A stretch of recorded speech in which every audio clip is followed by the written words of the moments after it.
Did you ever meet him, Blunt Fiend? I have no idea who you're talking about. Yeah, hey Blunt Fiend, have you ever heard of... We were just talking about the Art Boys. Who do you think I'm talking about? Called context clues, dumbasses. Is this friendly banter, or is there enmity? Just playing around, big guy. Good. You mean Mr. the Critic? Not to be confused with that one cartoon made by, I think, the Simpsons people, with John Lovitz, and he'd go, "It stinks," and that was his catchphrase. I mean, like, I saw him once or twice. We never had a big conversation. It was kind of weird. He was way older than you'd think. You're fucking old too, Blunt Fiend.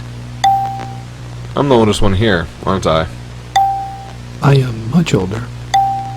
You don't count, that's cheating. I don't cheat. That show owned, honestly. What was he like, the critic?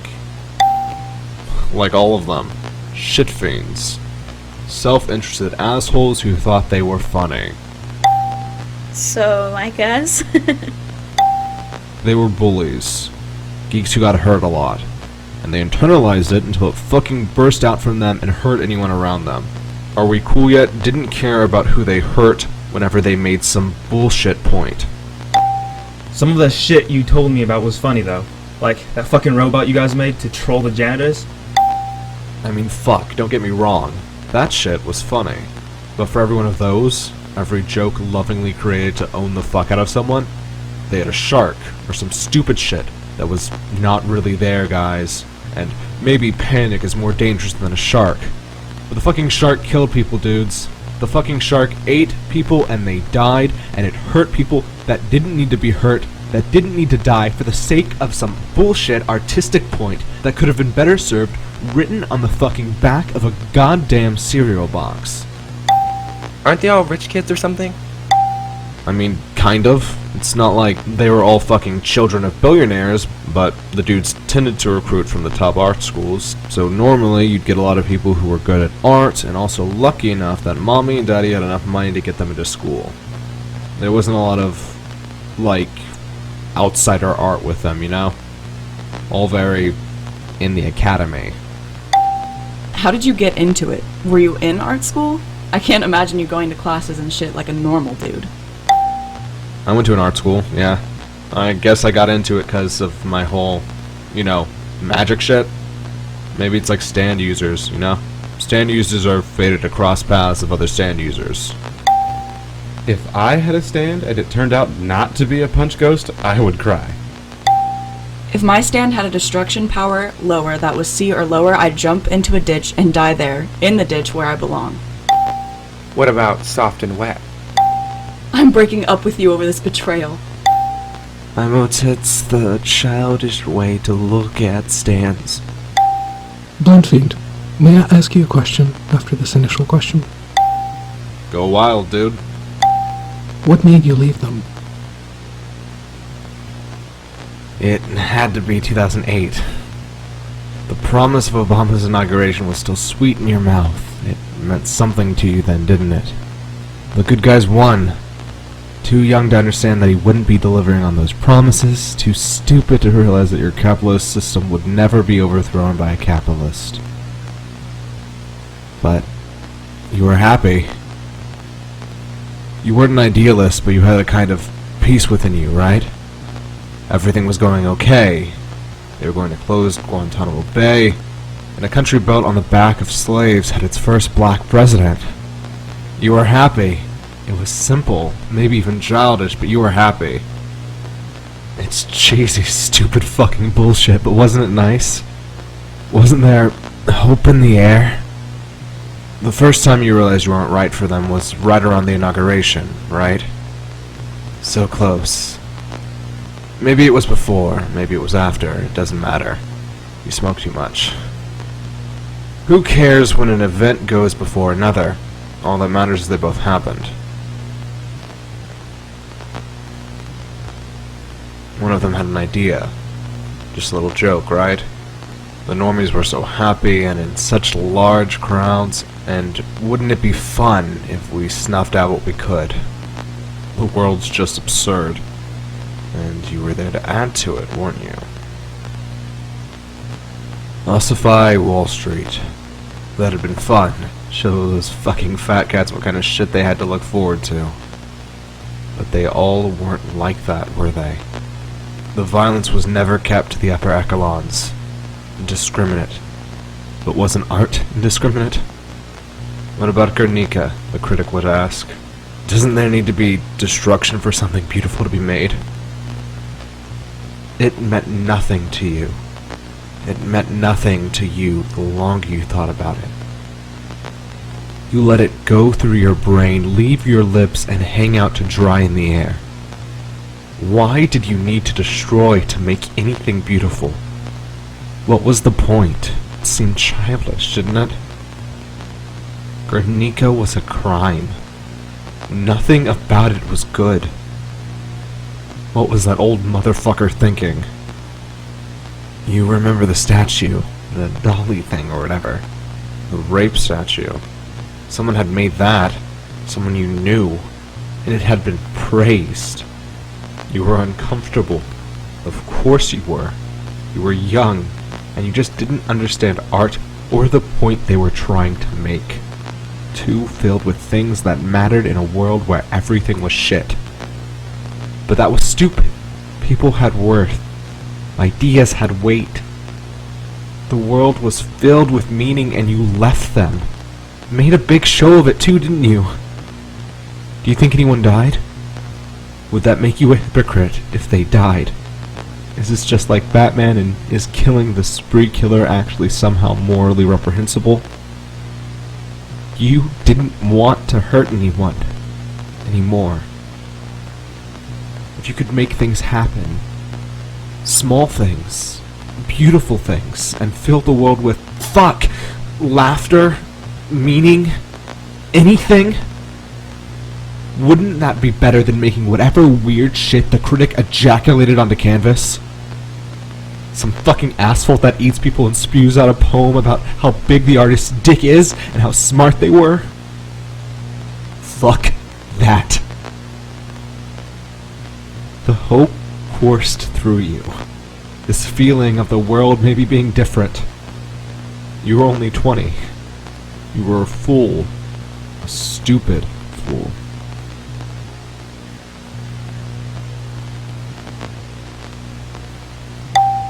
What the fuck is Ossify Wall Street?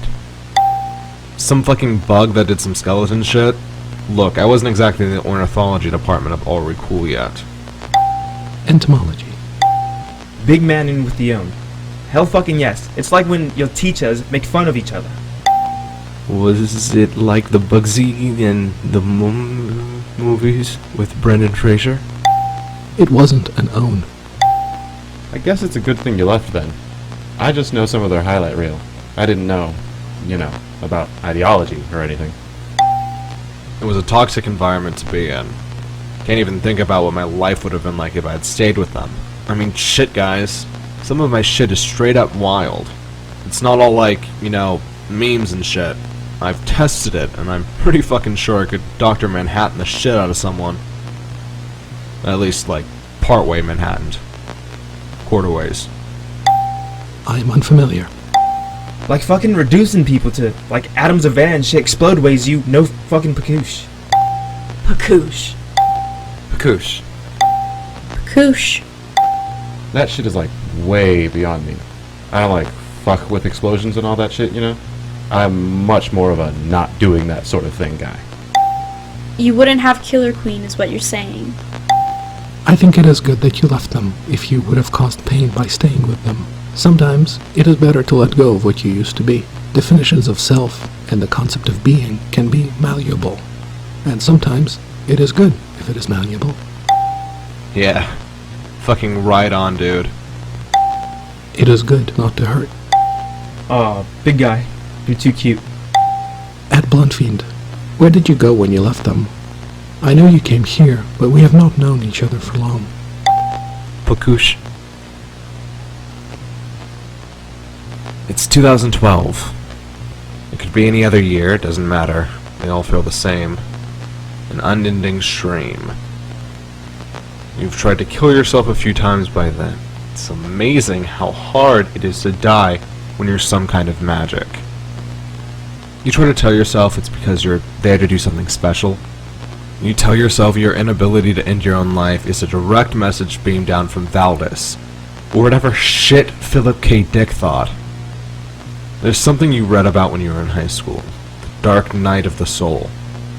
You remember your teacher drawing small peaks and troughs. He said that was the life of a regular person. Small highs, small lows. Nothing so intense. The life of a saint. The life of someone so close to God or whatever has higher peaks. They've come so close, they've gotta be happy, right? To be so close to God? But their darkness is more intense. Their troughs scrape the bottom of the chalkboard. Or at least the little metal bit the teacher left the chalk on. That was how you felt, except this trough was long and wide. This dipped below the chalkboard into the fucking carpet. Or as a tile. You can remember the smell of the classroom, but not the room itself. It smelled of whiskey. You were the first class, a theology teacher with alcoholism. Maybe he had his own dark nights. Everything was still shit. You saw the meaninglessness in all of it. You understood where they came from, and in your darkest moments didn't it almost make sense? To show them what they didn't understand. Taking them by lapels and throwing them to the wall. But you never did. Call it stubbornness, call it morality. You weren't exactly Batman, but you weren't going to take another life. Ever. Ever. Ever again. You were alone. For a long time, it was easy for you to work alone. But on the internet, you could talk to people without leaving your room. Without having to stop nursing that bong that was a fixture on your lips. Sucking in anything to keep you from having to think. From having to take anything seriously. And that's why it was so funny. Gamers. Like your parents would have ever let you play a video game. Against weed. Like you ever did anything else to fill the void that stretched out like some fucking wide open gaping ass wound or whatever. It was just a fucking joke at first. It was easy for a joke to get overused, to keep coming and coming. But it was a good name, wasn't it? But then it started to, well, fit. It started to make sense. More stratified, maybe? You started doing things again. You weren't going to hurt anyone. This wasn't art. This was trolling. This was fun. This was harmless fun, most of all. And no one died. And no one needed to die. Wait, you smoke weed? Don't troll me. My fucking handle is Blunt Fiend. I'm serious, I thought your name was an ironic thing. I quit smoking as soon as I joined. Oh, honey. LMAO, nice. You're only 18. You shouldn't be smoking anyways. Okay, 1, you're not my dad, and 2, I'll be 19 in July, so suck it. We can't really act like we're totally disconnected from shit, though. We're not all jokes. Remember all that shit we sent to the protesters after the election? I mean, I guess we do take something seriously. Look, everyone needs a conscience. We didn't give them anything that could hurt someone with. Just keep the cops off of them. I guess. Fuck, I mean, like, you know what I'm saying here? I think making jokes all the time and saying silly shit doesn't mean you can't find some things important, and it doesn't mean you can't help sometimes. Yeah, that, I think. Anyways, what the fuck is your big serious backstory, Bones? Don't tell me that bullshit again. I am one half of an alien intelligence in orbit behind your Luna. I am a weapon devised to destroy your Earth after it is catalogued by my best friend, Lyris. My friend read Homestuck and decided that she would rather be a part of the world than end it. I want to be a satellite. Big man. Getting him in today. That's fucked up. Because if I was an alien who read Homestuck, I'd want to blow the world up even more. Home fuck. Fuck you. You just own me. I come here with personal truths right out of the vein and I get the Homestuck shit. It was not an own. I only tell the truth. Yeah, don't you guys live out on the moon, too? Bones, you know saying that only makes the own worse, right? Yes. Nothing made sense in what felt like a new world. 2016 had been the worst year of your life. But hadn't it almost been the most fun? There were so many things to do. So many jokes to make, pranks to pull. And in this new fucking world, in Trump's America, couldn't we all do with something funny? Satire never helped anything. It really started bubbling up in Germany in the fucking 20s or something. Fat lot of good that didn't stop the Nazis. Jokes didn't stop the Vietnam War. Every artist besides, like, Toby fucking Keith or something was against the war in Iraq, but that shit's still going, isn't it? It all seemed meaningless. If the world was a meaningless, hopeless place, if nothing could be made good with what was had, you didn't want to make it worse for anyone else. Existence was a vast, yawning void, but it was your job to bring as much joy, smiles, love, what the fuck ever you want to call it. If nothing mattered and nothing was worth taking seriously, why not lay the fuck back? Why hurt and take and jerk yourself off until your dick gets chopped and your hand falls off? Maybe it made you a liberal. Maybe you weren't as radical as you thought. Maybe, in your heart of hearts, you were still a sweet Catholic boy and not the renegade you thought you were. But you don't have any pretensions about what you do. Someone like you could make great changes in the world with just thinking. A lot of people in your group, and splinters of the group, and splinters of splinters can do magical things that would set the world ablaze. But that's not what you're here for. It's the jokes. If nothing matters, you should make sure to ease all the burdens you can. It'll laugh's the only way you know how. You couldn't stop everything from sucking so much, but maybe you could make the suck sting just a bit less. Do we have any plans or anything for the next couple weeks? Let's send the Misters Against Weed shit out. Well, we can start sending them out if they feel done. You gotta stagger these things. Why? We can't have people bored by the joke before we even start. They're not even done. Get on your magic shit then, ass. I'm an SCPista. Mr. Meme should just open its mouth and Advice Dog should pop out. Can we just put a tattoo on Bernie Sanders? No cheating. Yeah, what Bones said. Besides, I got an idea for that one anyway.